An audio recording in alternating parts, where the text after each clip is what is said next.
Hey everybody, welcome to Obscurities in Miniature. It is time once more for that weekly painting progress. And somehow, despite every ounce of apathy that I could muster this week, I still actually managed to get a couple things done. I just did not want to paint. I think it's probably because this is like the last full week of school before we go off on Thanksgiving break, and thankfully our district, we get the whole week off. So I know my wife and I are hightailing it out of town for a couple days, and I am looking forward to some time to actually just unwind and not have to worry about stuff. So this week we should probably have our usual updates, and I'm thinking that maybe next week we probably will not have as many due to the holidays, but probably right after that we will. But in the meantime, what do we got? Well, I was painting other stuff, and I keep dragging out these Heartbreaker goblins. I had to think about that for a sec. That were re-released by Impact Miniatures. I could not remember. I wanted to say something else. I don't know what. Something Reaper related, I think. Anyway, these goblins just don't stop. I love the fact that while it was originally a Kickstarter, I know you can still get them from Impact, and I feel like they're just a great value. I did not put the most time, effort, or energy into this one particular goblin because, well, I mean, look at him. He's literally in just a loincloth with a stone club. He's not got much going on for him. So I got his friend done as well. A little bit more tougher, a little bit more advanced. He's got some metal bits on his shield and an actual sword, and he's even got earrings. Not that you can see them, because I was stubbornly refusing to use any brush but the same exact one that's crapping out on me. It's like I've got more brushes, but I just won't use them, and I don't understand why. I am really stubborn about that, and it just doesn't make any sense, but here we are anyways. So, I got those guys done. Good for me.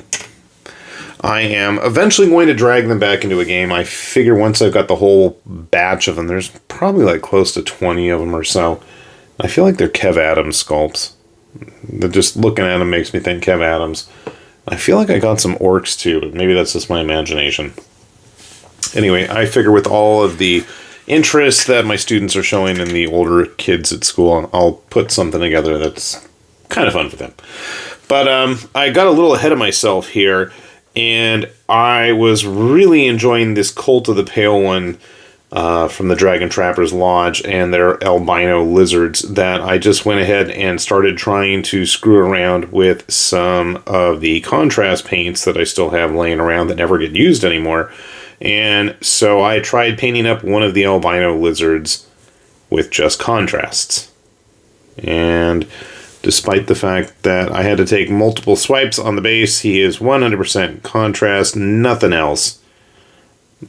And at least for proof of concept, I think I kind of know where I want to go with these guys. I love all the bones and stuff. I didn't realize these were arrows on his arms at first. Not that you can see them there.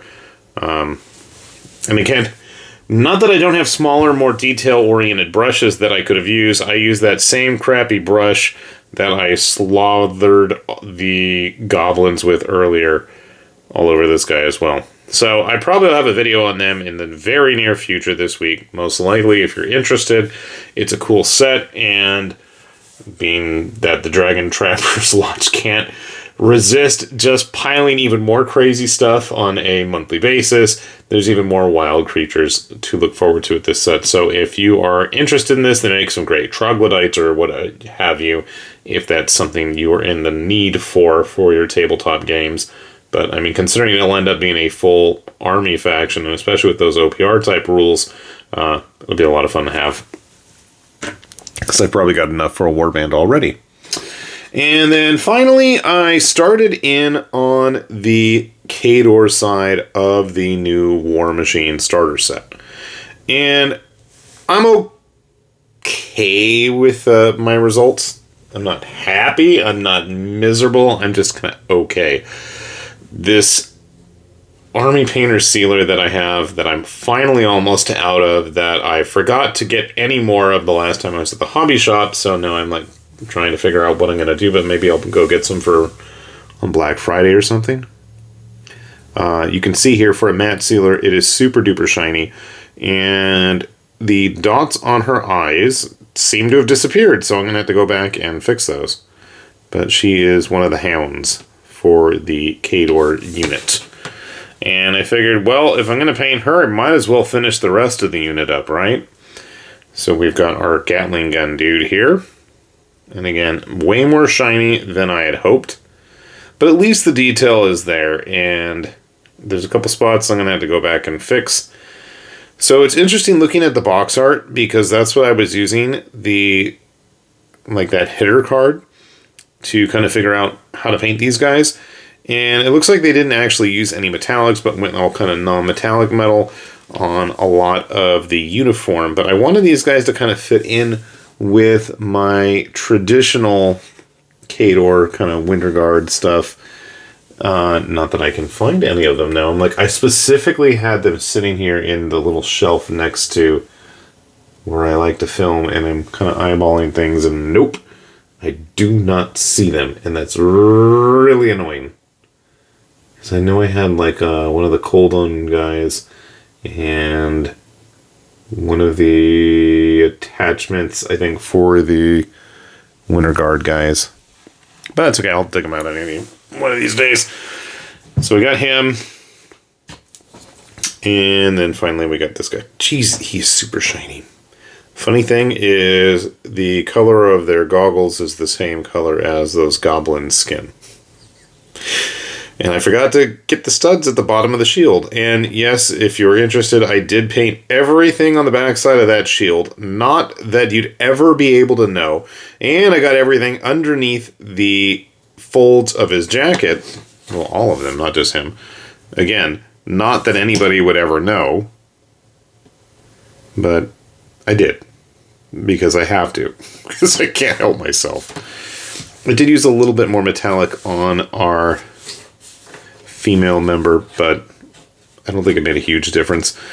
And I gotta say, I'm pleased with how they turned out, because at least they still look kind of Khador. I really wasn't liking where things were headed early on while I was painting these, and it just was kind of a chore for me, which is weird because it's not like they're super complex, but nevertheless, we got them done, so I'm pleased about that. I almost have the Warcaster and the Jackal, who's the solo character from the set, all finished. I am starting in on the Warjack this week, and I'm hoping that I can actually have a warband finished and assembled. I'm sorry, not just one warband.